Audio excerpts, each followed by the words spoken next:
Hello, and welcome to the turbulent world with me, James M. Dorsey, as your host.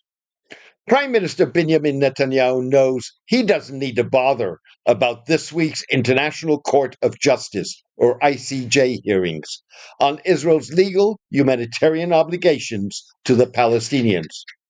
2 months into blocking the entry into Gaza of all food and medical supplies, Mr. Netanyahu is correct to assume that the court's findings are a non binding foregone conclusion. The hearings highlighted Israel's international isolation. Of the 40 countries and international organizations testifying in 5 days of hearings, only two, the United States and Hungary, are expected to defend Israel. None of this matters. Mr. Netanyahu feels confident that the United States will veto any attempt to give the court's likely conclusion legs by anchoring it in a United Nations Security Council resolution, or by the Council endorsing a move by the UN General Assembly to expel Israel from the international body. The Prime Minister demonstrated Israel's disdain for the court by submitting its defense in writing rather than sending legal experts to the proceedings in The Hague.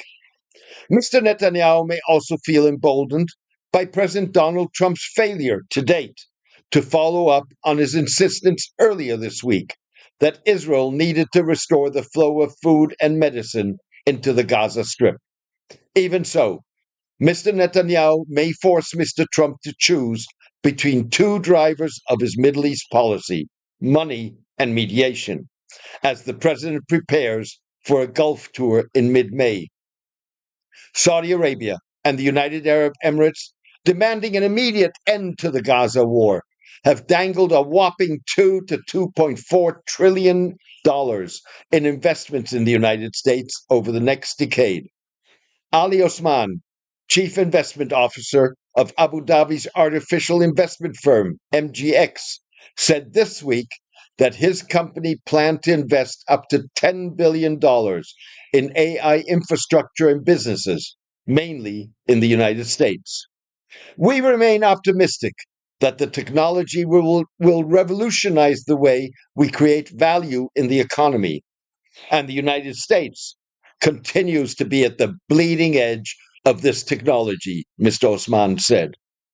Last month, NVIDIA and Elon Musk's XAI joined AI Infrastructure Partnership, a platform formed by BlackRock, Microsoft, and MGX. Mr. Trump's real estate business, Trump Organization, leased its brand to two Saudi projects weeks before he assumed office, and Saudi Crown Prince Mohammed bin Salman pledged to invest $600 billion in the United States.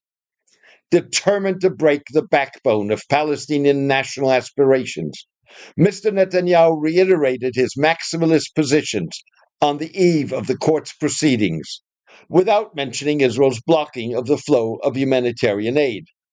In addition to failing to respond to Mr. Trump's assertion that he was pressuring Mr. Netanyahu on the aid issue, the Prime Minister felt equally emboldened to dash the president's hopes of advancing his goal of engineering Saudi recognition of Israel when he visits the kingdom.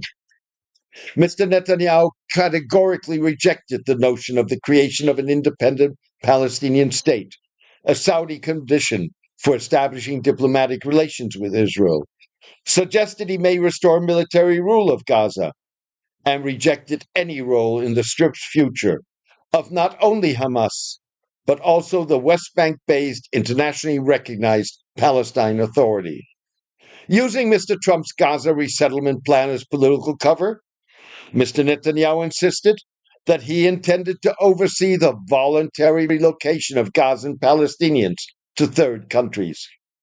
Mr. Netanyahu's hardline remarks dampened prospects for fire in Gaza, mediated by the United States, Qatar, and Egypt.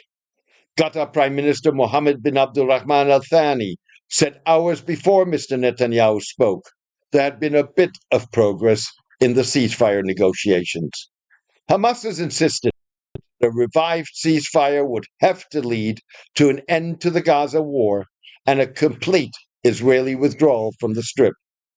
Mr. Netanyahu spoke days after Palestine President Mahmoud Abbas appointed Hussein al-Sheikh, a senior Palestine Liberation Organization official, as the authority's first vice president. The council's appointment catered to Saudi and Arab demands that the authority, widely viewed as corrupt, dysfunctional, and discredited, embrace reforms so that it can constitute the backbone of a future administration of Gaza, populated by Gazan notables and businessmen. Arab officials, including UAE Foreign Minister Abdullah bin Zayed, who is among the most empathetic to Israeli concerns, congratulated Mr. al-Sheikh. Speaking about the possibility of Israeli military rule, Mr. Netanyahu asserted, "We will not succumb to any pressure not to do that." Mr. Netanyahu went on to say that we're not going to put the Palestine Authority there. Why replace one regime that is sworn to our destruction with another regime that is sworn to our destruction? We won't do that. The 2021 exchange of notes between Hamas Gaza leader Yahya Sinwar and Qatar-based political bureau chief Ismail Haniyeh, in which they discussed a long-term ceasefire with Israel as a way of destroying the Jewish state from the inside, likely bolstered Mr. Netanyahu's insistence on continuing the war. If the occupation decides to go in this direction, it would tear it apart from within and lead to internal division and civil war, Mr. Sinwar wrote. The Hamas leader believed that an Israeli rejection of a ceasefire would isolate it internationally. Israeli troops found the exchange dating to the 2021 Gaza war, in which both sides claimed victory during the current operations in the Strip. Israel killed Mr. Sinwar in Gaza last October, and Mr. Haniyeh in July in Tehran.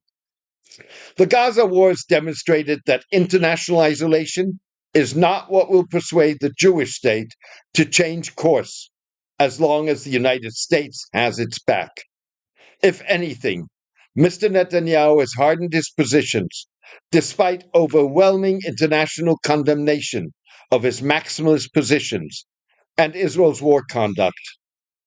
Genocide proceedings against Israel in the International Court of Justice, and an International Criminal Court arrest warrant for the Prime Minister. More than 51,000 Palestinians have died in Israel's 18-month-old assault on Gaza in response to Hamas's October 7, 2023 attack on Israel that killed some 1,200 people, mostly civilians. Israel is doing everything possible to turn itself into an international pariah with its policies, said Haaretz columnist Gideon Levy.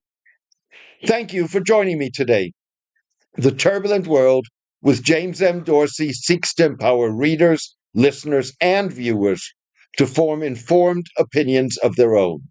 Equitable, fair, and honest analysis that lets the chips fall where they fall has seldom been more important in a world racked by brutal wars, unimaginable humanitarian crises, and increasing authoritarianism. If you share this vision, please consider becoming a paid subscriber by going to jamesmdorsey.substack.com. The Turbulent World can only sustain and expand its independent coverage, free of advertisements and clickbait, with the support of its readers. Thank you for your support and loyalty. Take care and see you soon.